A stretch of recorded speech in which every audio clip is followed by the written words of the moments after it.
This is TWiT. So, surprise, John Prosser was wrong. We're going to have to lower his score a little bit. The next Apple event will not be on the 17th. It'll be on the 10th. And the invitations have gone out. They went out yesterday to avoid today's election. This makes a lot more sense to me. You don't want to wait till practically Thanksgiving before you announce anything. I love the title of the invitation, One More Thing. And it is a picture of the Apple logo with the beach ball behind it. Okay, maybe not the best choice of colors, but there's something coming out of its mouth. It looks like a projector. Kind of. I don't know. It's a breath weapon. If you play D&D, that's a breath weapon. But it is the case, in fact, that the virtual reality of this, or augmented reality of this, kind of teases a little bit better. Here is from Neil Seibart. You project it onto a nice wooden table. Earlier today, oh, look at that. That's cool. Yeah. Earlier today, Micah Sargent put it on a laptop itself. It does look like an opening laptop, doesn't it? Yeah. It's a lid. Don't look at it, Marion. Close your eyes. All the color coming out, glowing around it, and then, the beach ball. You can almost hear that chime. Bong. Yeah.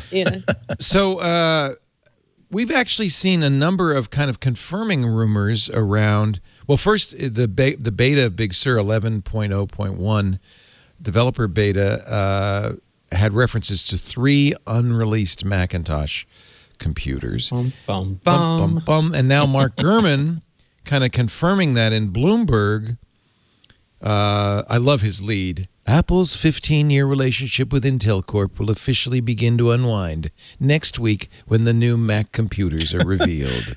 It also makes it sound sad. Like, I just wish that they could have made it out there, like Bert and Lonnie, you know?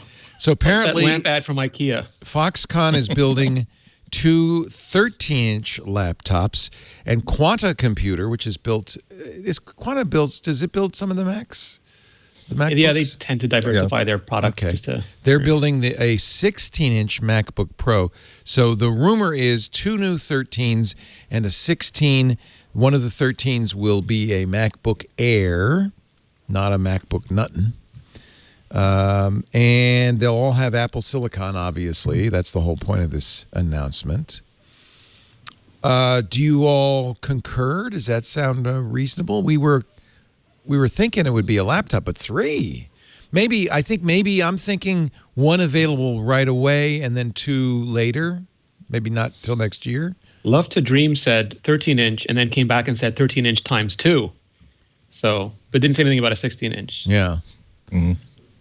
No, I like this rumor because all along I've thought that the best way to show off like immediately the advantage of Apple Silicon would be extended battery life on a mobile device, right? Because they are, if there's one signature that they've been working on ever since the first time they built their own chip for the iPhone, it's how do we tune all the hardware to make sure that we get the most battery life possible out of the smallest possible battery. I'm disappointed. So, yeah, I love this.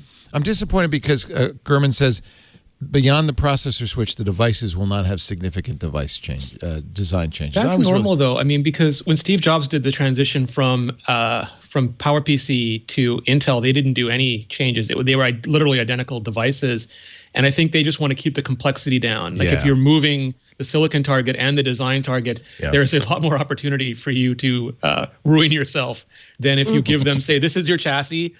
You do a complete gut transfusion, and then when that works, the next, and besides, then we have to buy 2 new computers and not just 1, Leo. This is how this stuff works. You buy the new silicon, then the new design.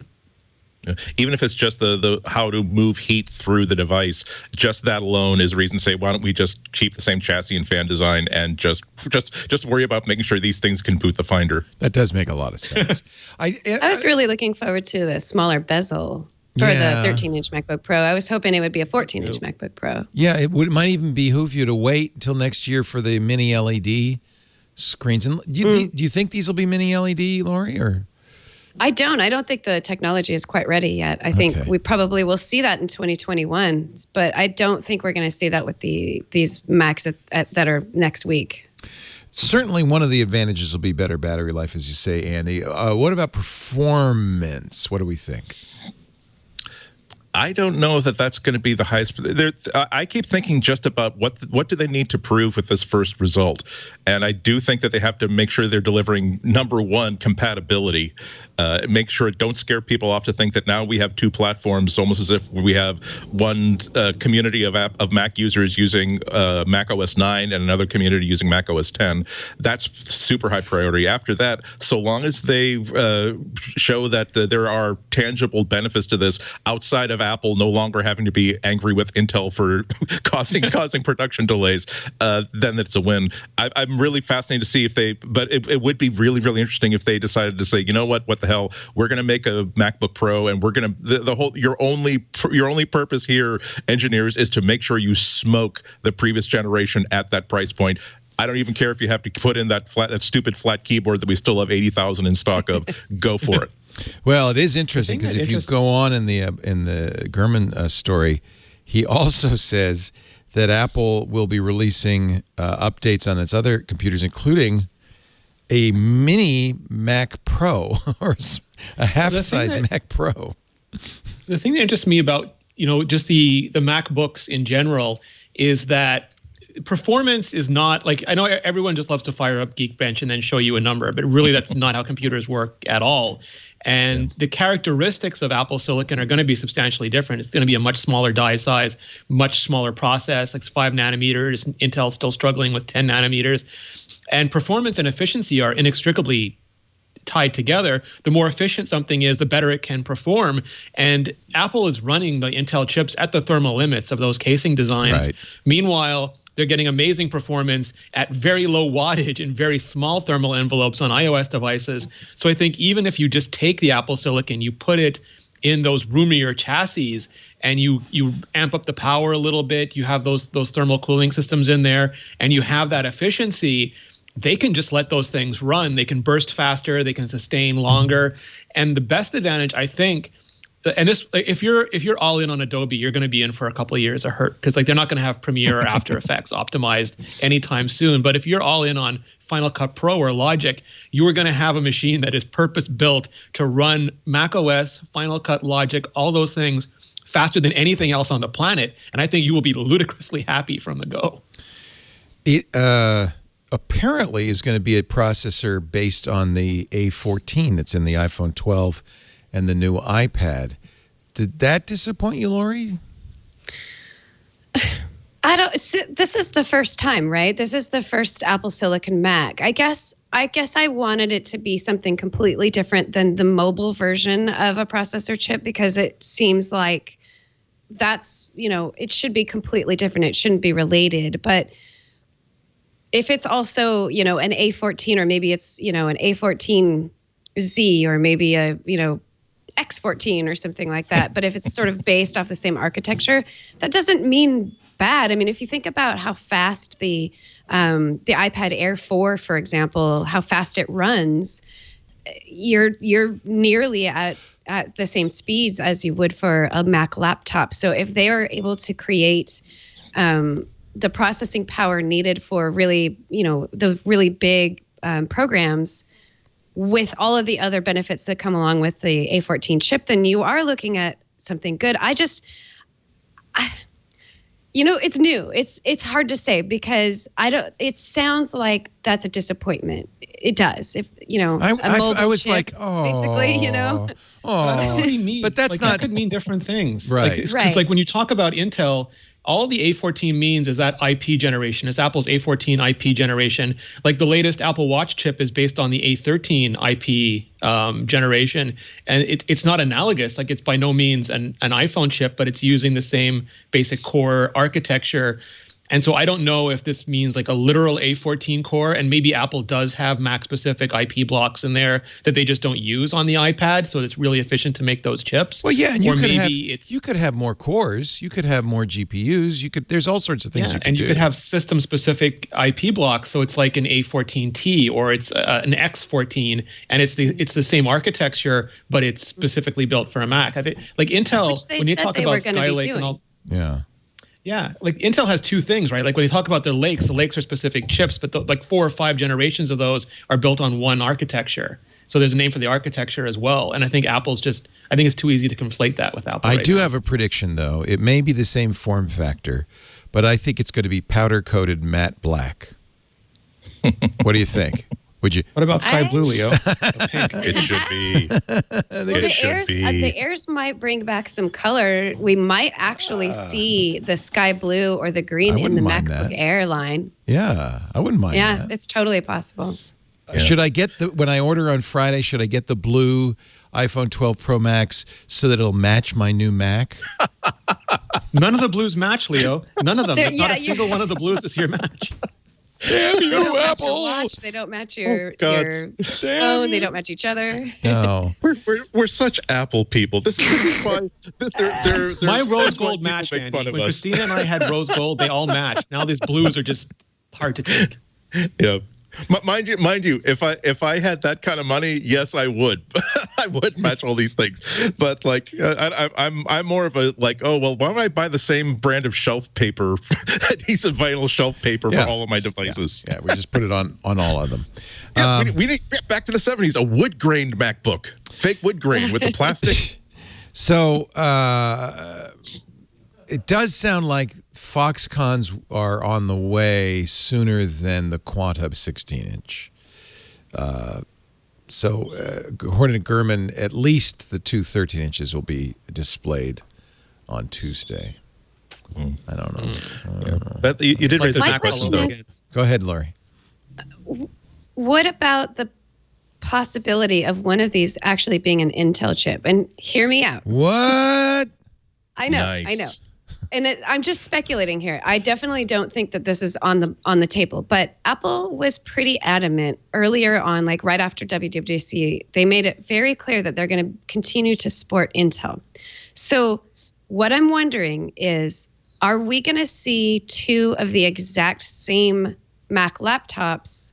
One of them is Intel inside, one of them is silicon inside. And this is providing that opportunity of options. I think Rene has said this many times, that for Apple, just providing the best of whatever you can get right here, right now is the most important thing. And maybe there's going to be a lot of people who want a new MacBook, whatever, but they don't want silicon inside. And maybe this is them allowing that opportunity just a little bit longer, maybe just till the end of this year. They're going to maybe have an Intel and an Apple Silicon Mac. It is the case when we get to the results, which we will in a little bit, that this was a record quarter for Mac. So right. But there was, it could be boot camp, right? Like there was a string in boot camp for a 2020 16-inch. It could be MacBook that people Pro. are saying, well, I got to get the last Intel one for whatever reason. I need boot camp. You got to put a cap in Intel in both senses of the word, Leo. Put a cap in it, man. No, I feel so dumb for not even thinking about it, Lory.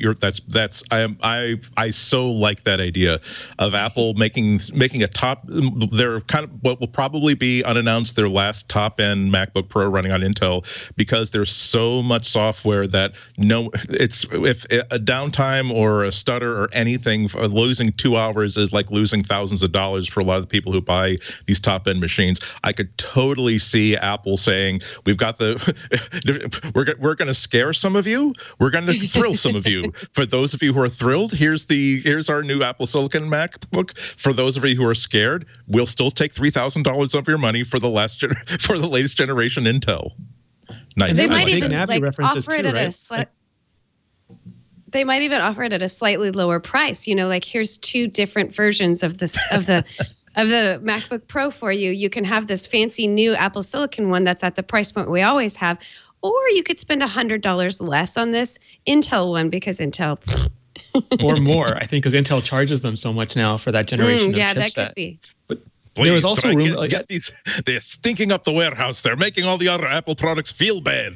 Get rid of these Intel. There were chips. drivers also for the new generation, the big Navi chips that AMD just announced, and that those could be for a Mac Pro, because the Mac Pro, they're still going to offer cards for a while, and those look like really, really good GPUs finally from AMD. But you never know where that kind of stuff is going to show up either. Lory, I think you got a scoop. An imaginary scoop, but a scoop she just nonetheless. thought more. I'm just thinking. That's all. Yeah. Nobody told me anything. It's just my idea. Very interesting. No, that makes a lot of sense. At first, I poo-pooed it, but now that the other guys say it's a good idea, I agree. Well, I'm proud to have piggybacked on to somebody else's superior thinking and intellect. You all outvoted me, I'll tell you. So I can't wait. I mean, I don't know about anybody else, but I can't wait. I mean, it's not even a question. I will buy, probably if it's an Air, I'll probably, because I have the 2020 MacBook Air, or is it 2019? I have the most recent MacBook Air, so I would love to have a head-to-head comparison and see. Mm-hmm. Do you think Big Sur will come out on the 10th as well? 24 hours, developers. You got 24 hours. Yeah. Well, I think they've held off this long, so they're probably going to release it the Monday or Wednesday before. I think it's actually the Wednesday before you can pre-order, or like the pre-orders actually are available. That's what they do with the phone typically. So yeah, if the pre-orders are Friday, they'd put it out the Wednesday before, which Yeah. would be Or one day Wednesday for developers. Sorry, developers. Could be one day. Yeah. They They might have their even say it developer that day. They might, like next Tuesday, they might say, and by the way, Big Sur is now available. Right. We just don't know. They've done that sort of thing. They also may not say orderable Friday. They could say orderable today. They could also say orderable December 10th. We just don't know, right? What they're Arriving New Year's Eve. Yeah, I mean, them. when they announced the Trash Can Mac, I know that they announced it months before you could get it, right? WWDC. Yeah, and then it shipped, I think, in December, and one run off the Texas plant got out, I think, before New Year's. I got it. I I got it counts. in January. Yeah. Yeah. Also, they only said that they would ship Apple Silicon by the end of the year. They didn't necessarily say that everything that we announced that uses Apple Silicon will ship this year. So long as they get 12 MacBook Airs with baling wire and hand soldered connected in the middle working, it runs on AA batteries, they've met their promise. Well, it's a very exciting time, I must say. Isn't it? Exciting Well, again, yeah, Leo. for many reasons, including Mac. I for one, am glad to have something to take my mind off it. Yeah. I now know when I go to bed tonight, I could be thinking about a new Mac instead of anything else that I might be The announcement came out of nowhere and was just an absolute pleasantry. And it's only a week from now, like a week from today. Yeah. Woohoo! We're gonna hear about this. We barely had to wait. It's so exciting. So exciting. Yeah, it's kind of like when, what was it, Apollo 8 circumnavigating the moon on Christmas, like at the end of a really terrible year, 1969, and everything. Oh, thank God! Thank you, NASA. You saved 1969 for us. There are other invitations that went out. If you're a developer, you might have gotten this. Get your apps ready for Apple Silicon Macs. Note, by the way, lowercase s in the Silicon. So we now know that's not the name of the product, whatever it is. Yeah. So that may be something else we learn next Tuesday. But get ready for Apple Silicon Macs with one-on-one labs. They're inviting developers to, are they going to go to Silicon Valley? No, they'll be like FaceTime calls, right? You can request an appointment with Apple. Yeah. You have to have the developer transition kit first. So you don't expect a laptop under your chair. Still, this is getting there.